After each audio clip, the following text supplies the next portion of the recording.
Before we start this podcast episode, I want to tell you I wrote a book. I'm super excited about this, by the way. I've done a lot of writing in magazines and online and things, but I've never written a book.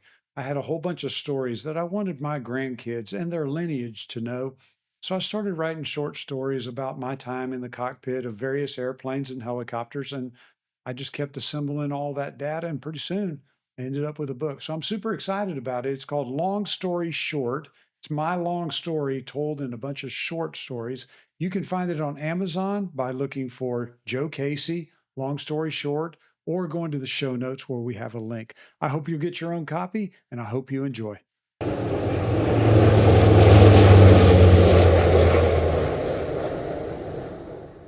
So, what checklist should you use in the cockpit? And should you use a checklist in the cockpit? When's the right time to use a checklist? When's the wrong time to use a checklist? Well, I've got Deanna here to tell us all about it. Deanna, welcome to the Malibu Guru Podcast and the Casey Aviation YouTube channel. Thanks. Happy to be here. Yeah. I hate to say it, I have a love-hate relationship with a checklist, meaning it absolutely is required. I am 100%. I am not bucking that. But I also will tell you that a checklist is a crutch that is misused and done wrong much of the time. Yeah. And so let's talk about it for just a little bit. Here's what I hear a lot. I got to use the POH checklist, and I got to read every single thing inside there and do everything on every flight every time. And my answer to that is no, there's a bunch of fallacy that goes inside there. So let's break it down. Let's break it down all the way. How should you use a checklist? And I have a couple of a couple of ways that I think it should be used. Number one, if the tires. I thought you just asked me that question. Okay, I'm asking you that question. You that question? I'm getting the discussion. You got to jump in here if you're gonna discuss. You got to elbow your way in if you're gonna do it. All right, how do you use the checklist? Then I'll extend it to you. Well, and we're talking about a single pilot airplane. Single pilot aircraft. Okay. Absolutely. So if it's a new to me aircraft, I am using the POH checklist for my pre-flight, just to make sure I don't miss any external or internal inspection that I just don't know or recall from training to get. But once I get in the cockpit, definitely go into an abbreviated checklist. But my checklist now is not like it was on the pre-flight where I get to that line item, I check that line item. It's where I do what I know I'm supposed to do, and then I go back to that checklist and make sure I did what it said I was supposed to do. That's right. It's a checklist. It's not a do list. Right. It's a checklist. It's not a do list. And that's probably my biggest thing. If you look at the airlines and you look at the military on dual cockpit airplanes, I've done them both. You've done airlines before. You've done a lot of crewed aircraft, meaning where you got multiple pilots inside there. And it is one person reads and the other person does. Or challenges. Challenge and response. Right. You'd say landing gear, and they'd say 3 green, and then the flaps, and then the other pilot will say, they're set to approach, or there's something along this line that's involved with both pilots, with one reading a checklist of some sort, and the other challenging or responding or having some kind of a way to respond that's defined. Right, for that phase of flight. But we're single pilot. Right. We don't have anybody over there reading the checklist to us. We don't. And so one of the best ways to hang on by the static wick, you're behind the airplane. You got somebody hanging on by the static wick, way behind the airplane. How do they get there? And oftentimes it's the checklist that gets them there. Right. Because they read and do while the airplane's flying through the air at 250 knots, and they're just moving backwards in the airplane, eventually hanging on by the static wick, and eventually they're falling off the static wick. Yeah. And it's the checklist that got them there, because they have a read and do, landing gear, down, the flaps, and then they'll go over there, and then they got to pull out their checklist while it's bouncing through the sky. Instead, it should be a checklist. You do a flow, you do a thing that has you do everything, and then you pull out a checklist and go, did it. Oh, crap, I forgot that one. Go do it, and then go do it, did it. Now put the checklist away. Yeah. Yep, that's what it ought to be. If I get to the airplane, and this is why the airplane's flying, if I'm on the ground with the wheels not turning, okay, you're on the ground, wheels are not turning. I don't care how you use it. You can be as slow as molasses. Except during the start process. Yeah, oh, I agree with you. Yes, when you then if you look at the checklist that we devise, the start sequence on a turbine, especially, you do not have time to read a checklist No. because that thing will hot start on you, and all of a sudden you got to know what you're doing. But if you want to get up to that place as slow as you want to get up to by a read and do methodology, I'm okay. Sure. I don't care. I don't care what the tires aren't turning. We're not flying. Yeah. We're on the ground. So I don't care how fast you go. I don't care if you read and do. And then I got another pet peeve, which is, well, the wheels are turning while we're taxiing out. Yes. If they are rolling on the ground, no, you should not be heads down for anything Nothing. at that point. It's one of my biggest pet peeves, especially in today's advanced cockpits, is where people will taxi around and they'll be pushing buttons and making things, reading checklists, making things happen while this aircraft.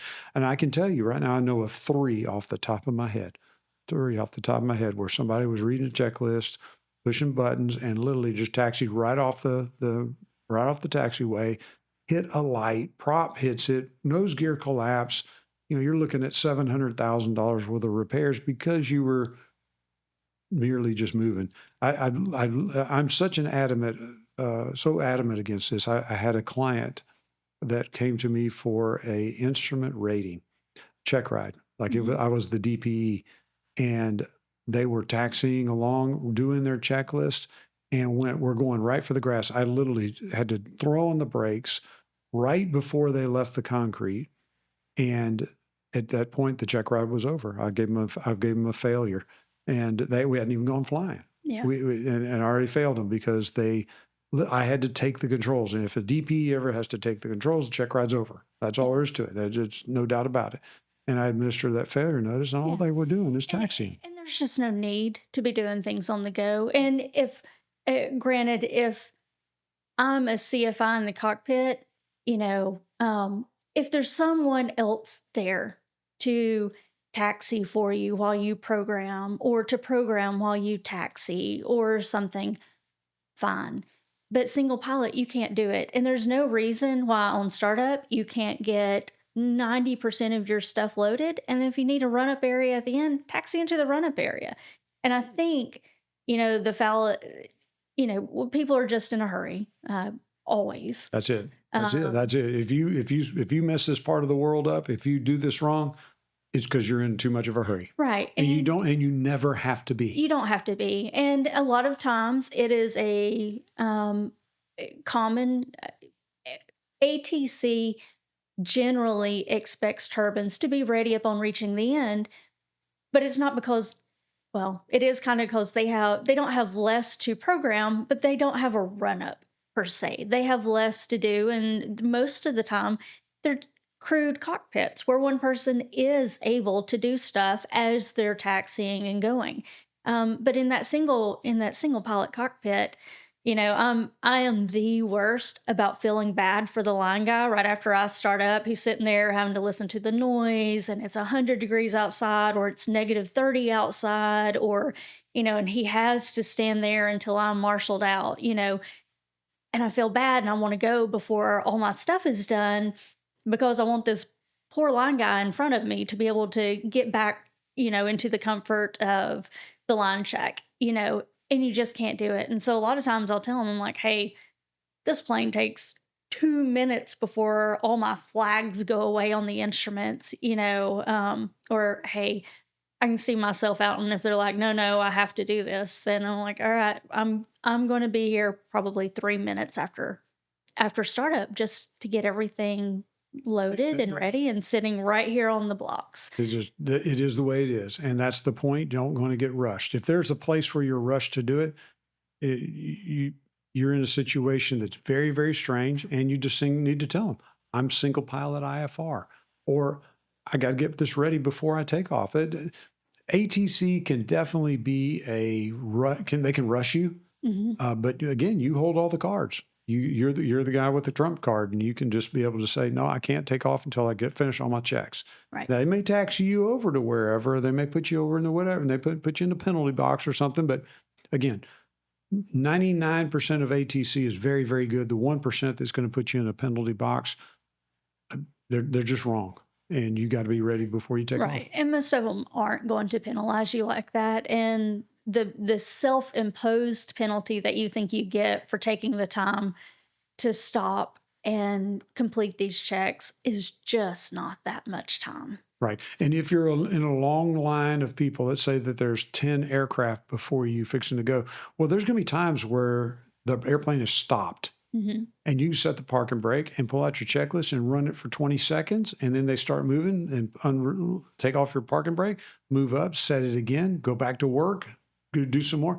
So I'm not saying, I'm saying if the tires are moving, we don't need to be doing checklists. That's right. Eyes out of the cockpit. Yep. Eyes out of the cockpit. Let's talk about checklists in terms of what checklists to use. Every aircraft has a POH given checklist. Do you use it every time? No. No. I agree completely. No. And this is FAA okay as well. Mm-hmm. I would even go a little bit further and to say that a checklist out of the POH is a very lawyerly checklist, meaning it includes everything multiple times. And it is covering the manufacturer's butt really, really good. And that's good and that's fine and that's lovely, but it's not the fastest and it's not the most efficient. And oftentimes, especially if you have an older airframe out there, it doesn't have things that should be on the checklist. Right. Because airplanes are upgraded over time. And now, some things that were on that original checklist aren't even installed in your aircraft anymore. Correct. And there's new things that are not on the checklist. That's exactly right. And that's my point behind the whole thing is that for every airplane that you have out there, you need a checklist that you're actually going to use. Here's the point. You can have such a verbose checklist that has, everything you could possibly have on there that is so verbose that you migrate to a place where you just never use a checklist. And that's not good. I want there to be a checklist that you've derived from the POH, meaning you've used the POH checklist as a derivative of what you're using. And you're now going to build your own checklist in a way that works for you. We use a checklist for the PA-46s. I shouldn't say we. I have developed a checklist that I use as a template, and I have it on one side of the checklist has the ground items, and the flip side of the checklist has the flight items. And I wrote ground on one side and flight on the other. So when I'm in flight, I can pull it up, a flight. I'm in flight and go to work. I don't have to where am I at, and find it.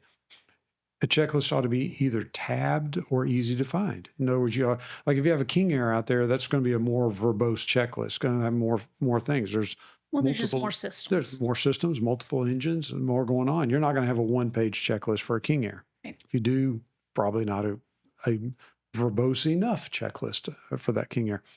And tabs aren't a bad idea. Run up, taxi, takeoff, and those phases of flight. And I really like those phases of flight. The idea that takeoff, you do the takeoff, you know exactly how to do. You're not going to do a takeoff. You're not going to roll down the runway and read a checklist to do it. You're going to do the takeoff. Now, once you're up in the air and safe, you're going to go to your takeoff checklist and look at it and make sure you did everything. Sure. Then there's going to be a climb checklist. You're going to configure the airplane, do all the things you need to do, and you're going to pull out a checklist and go, yeah, I'm in the climb. Did it, put it away. And then you're going to get into cruise. And when you're in cruise, you're going to do everything you need to do. And then, well, that's your checklist. Did it. Oh, forgot that one. Let me go do that. And did it. Now go put it away. Right. In every phase of flight that you go, there's going to be a checklist that you've done with a flow, meaning you've done all the work. And now you get to that place where you run your checklist to make sure you didn't forget anything. Sure. And that's a good way to do it. It's a lovely way. The POH, there is a camp out in the world It stems from the airlines, stems from the military. I'm good in those spaces where you have a POH that is really, really, really good. And it is considered the Bible. And if it's not in the checklist, you don't, or in the POH, you don't do it. And if it's in the checklist or in the POH, then you do it. In the PA 46 world, we have a POH, but I'm telling you right now, it is on all airframes a mediocre document at best. It simply doesn't tell you much, especially the older versions. You look at an old version of the Malibu, and you're looking at a checklist and a POH that just doesn't have not nearly enough stuff inside there. We know way more about that airplane today, but the checklist and the POH have not been updated in a robust manner. You compare that Malibu to an M600, M700, and the M600, M700 is a much, much better checklist. Look at the icing procedures in a Malibu versus a M700, and the M700 has way more robust, far better, lots more information inside there. And that doesn't mean this Malibu pilot doesn't need it. It means that the mentality of I'm only going to do that which is in the POH, including the checklist, is going to be erroneous. It's not going to do you good. And to say if it's not in the checklist, I won't do it, also doesn't work. The POH has limitations and weight and balance and things that are really, really, really critical for us and really important. And I'm not saying go against the POH. What I am saying is there's a lot more to it. Sometimes your checklist needs to have those items, and you need to be able to run that checklist that you've created. Sure, absolutely. And and on the one we use, again, it's from before start to shutdown. It doesn't include emergency procedures or pre-flight procedures or those things in which, one, you either need to have memorized, or two, you can pull out the POH for. You have the time, to pull out the big book and look at the procedure, or have a separate emergency checklist. The emergency checklist, you simply don't have the time or the inclination. I'll give you a good example. You enter into a spin. Right. No check. Good luck. you're not going to, oh, hang on, let me pull out my checklist, which is tabbed, while you're spinning down to the ground and go, oh, I need to, go power. You don't have time. You don't have, Right. you better know that checklist prior to that event, or don't enter the event. Right. You know what I'm saying? Well, and not only that, there's a lot of mnemonics that we learn early on in our training that every part of it doesn't necessarily apply to the advanced aircraft that we fly now. But I'll tell you, I never don't do gumps 3 times before landing in any plane I'm in. It doesn't matter if I've got nothing to do with the gas other than verify I have some, Yeah. But that undercarriage is getting checked 3 times. Mixture, in the turbines, what mixture? Condition levers, it's on. It's always on, You just bypass it and go, yeah. Prop, okay, maybe I've got an adjustment. Maybe I'm in a jet prop and don't. Maybe I'm in a FADEC airplane and don't. Maybe, maybe, but it doesn't matter. Every single time that is getting run verbally 3 times. And at least twice. And you know why? Because you get interrupted at the worst times in the middle of a checklist. Right. And your brain tells itself, oh, I always do this back there. Therefore, it must be done. And so, one of the things with checklists, whether they're mnemonic like GUMPs or, or you're going through one, checking a flow, if you get interrupted, start that thing over and do it again. You talked about take off and climb. There's been twice I've gone and picked up my climb checklist and I'm like, oh my gosh, my gear's still down. Why? Both times it was because right after takeoff, when my brain says positive rate, gear up, I got a traffic call. I got a terrain call. I got an ATC instruction to turn right now. I got something interrupted that process, but my brain's back there thinking, positive rate, gear up. Of course the gear came up. And now I'm in my climb checklist and that handle's in the wrong spot with the wrong lights on. You get out of rhythm. You get out of rhythm. Yeah, And there is a rhythm to flying. right. And anytime you get out of rhythm, whether that be, in my case, it's a fairly benign, hurts my climb rate, forget to put the gear up. But it could be a not so benign interruption in the pattern of putting the gear down. If I flew with a pilot one time who told me, he's like, if you do it at the same spot every time, you'll never forget it. Well, but you'll always assume you did it at that same spot every time, even when you didn't. Right. And so it's so important to back up those habits and those flows with that checklist. It is uncanny for me that whenever I'm training with a client and I'm not the one putting the gear down, I'm watching the show, making sure the show goes well. I'll be at 100 feet and I'll look at the 3 green lights. I do too. You know what I'm saying? I'll be at 50 feet and looking at those 3 green lights, sometimes floating in the flare as they're about to touch down. I'll glance my eye over there and just look for and I can't tell you how many times that saved my bacon. There's 2 events that have happened in the last 2 months that I think are an interesting aside to this discussion.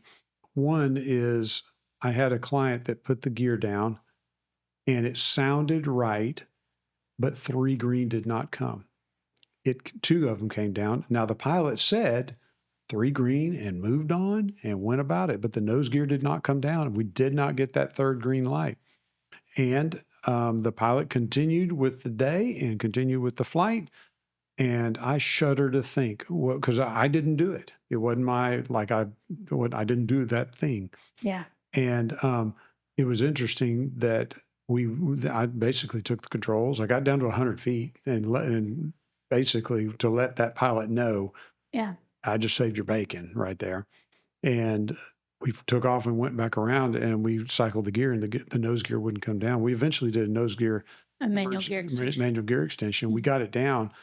But I remember doing the emergency gear extension and pulling that knob out and thinking, I sure hope this thing goes down because I didn't do any of this and something is awry. And we pulled the emergency gear extension, the nose gear did fall and everything was fine. Landed the airplane, turned it into maintenance and they got it fixed.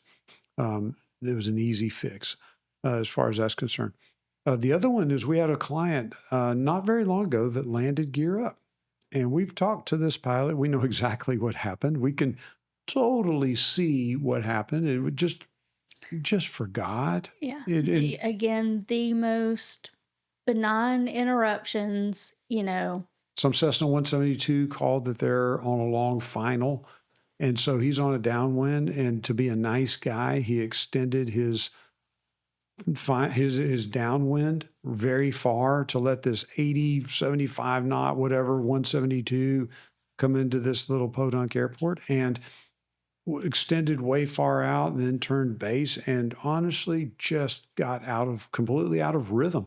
That's right. And completely forgot to put the gear down and in a meridian and push the stupid button. If you're below 5,000 feet, don't push the button. That the gear warning light.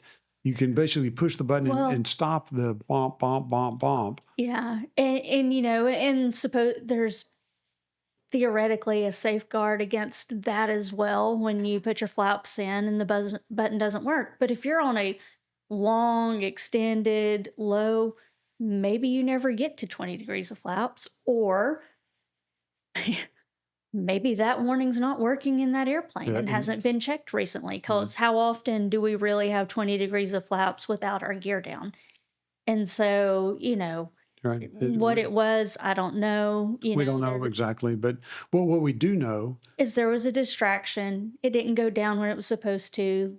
A warning was muted, and the checklist probably didn't come out in a rhythmical fashion. I mean, the way I'm running a landing checklist is I'm doing the gears going down, flaps are going down, mixtures going forward, props going forward, the emergency pumps coming on, landing lights coming on. I'm now going to pull out my checklist and go down it very quickly in a did it scenario, put the checklist away and make my landing. I pull that out after I've done the work. Probably didn't happen. Yeah. Yeah, probably didn't happen. And so the checklist is not a catch-all, save-all. Right. It's a tool that a pilot has in a toolkit to be able to do the work that the pilot's going to do. And that tool needs to be a tool that, number one, you're actually going to use. Number two, it needs to be applicable to your airplane, your airframe, with what you have bolted onto that airframe. Because again, you might have spoilers and they weren't on when the checklist was made.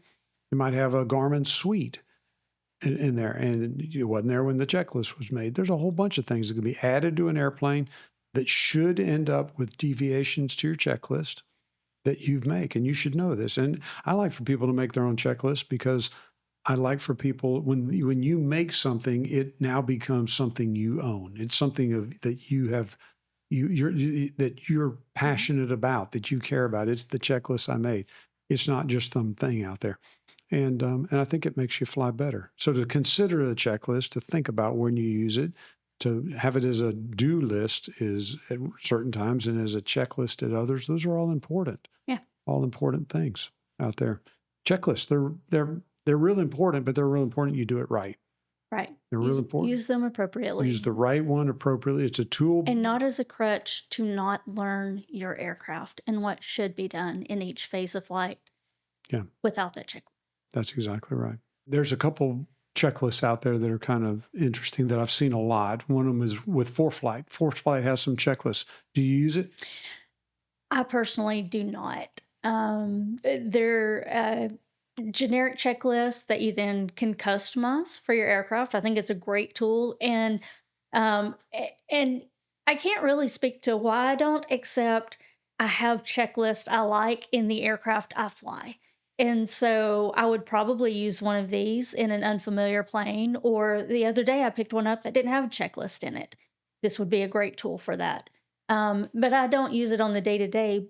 But for myself included and other clients that fly with their phone or iPad on the yoke for approach plates and information and other information, it's a great place to have a checklist. Yeah. An electronic one. To me, it's fine. To me, it's fine. I don't do that, but I'm fine with anybody doing that.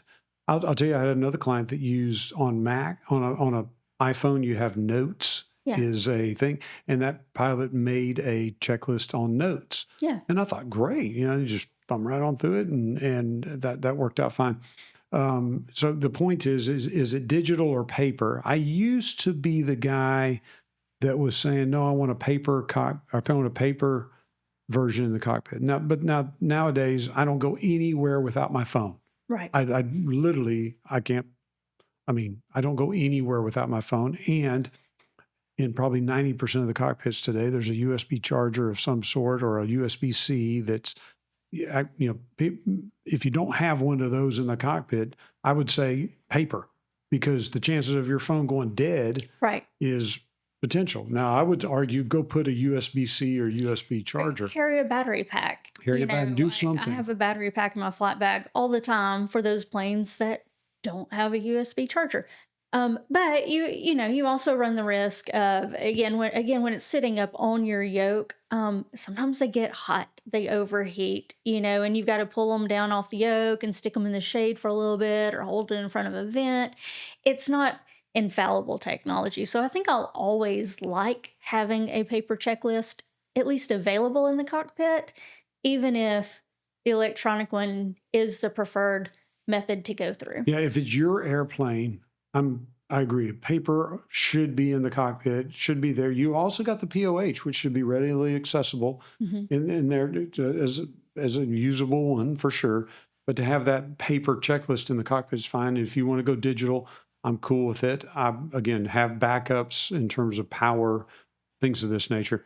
Tell me this. I mean, there's some of the fancier Garmin cockpits now have checklists in the Garmin. Yeah. Do you use those? I use that all the time in the Phenom.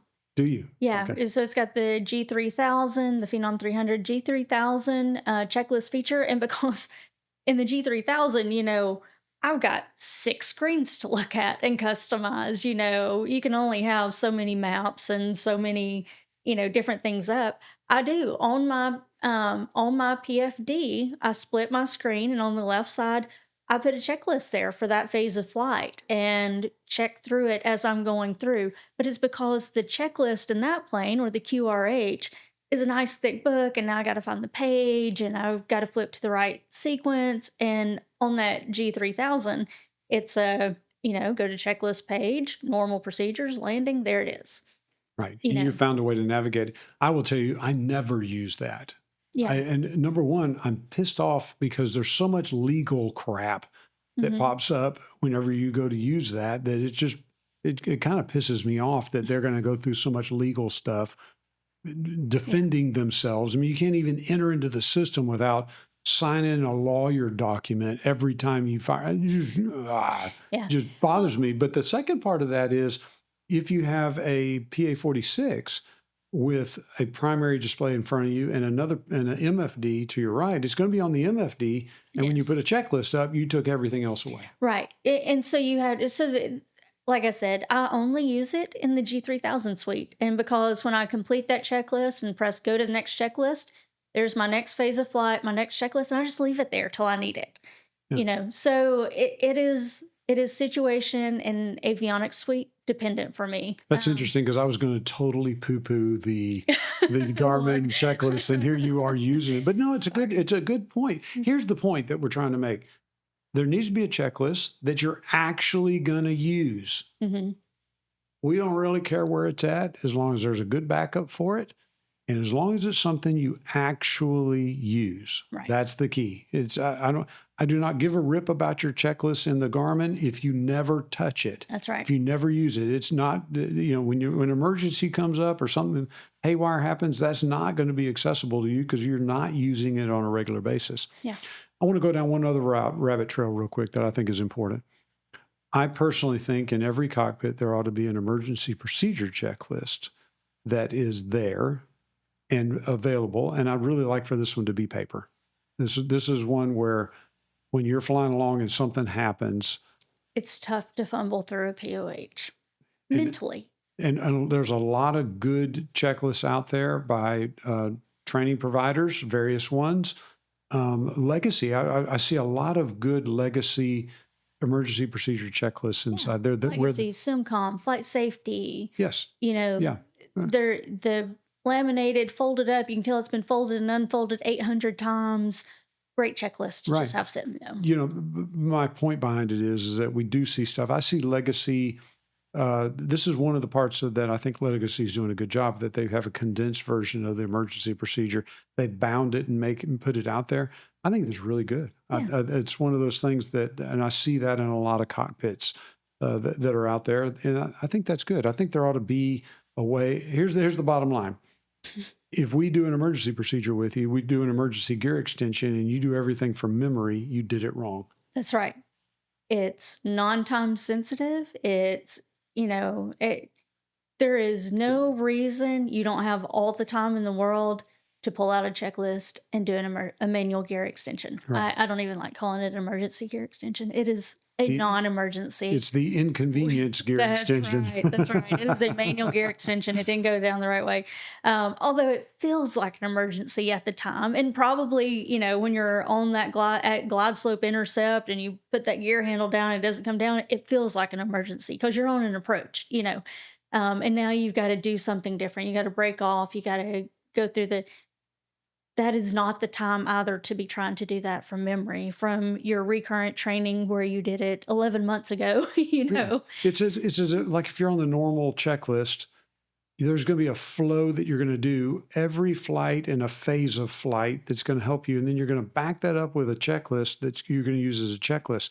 When you're off into the emergency land, or emergency situation, it's going to be a place where you need to be so familiar with the emergency that it's one of those you cannot pull out a checklist, but you're familiarizing yourself with it enough that you can deal with that emergency. You have an engine failure at 100 feet off the runway at takeoff. No time for a checklist. No time for a checklist. You get a bunch of smoke into the cockpit.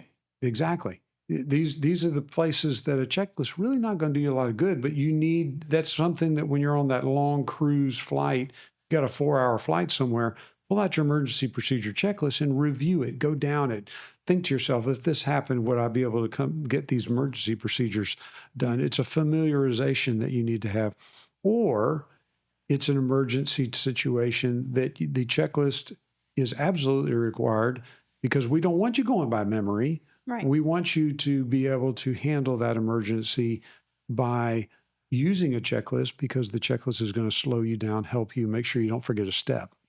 Or keep getting steps out of order, Bingo. and absolutely. Yeah, absolutely. So checklists are super important, whether it's the normal checklist or whether it's the emergency checklist. But you use them differently. You use them in different ways. You definitely don't do it the way the airlines and the military do it because it's a single pilot cockpit.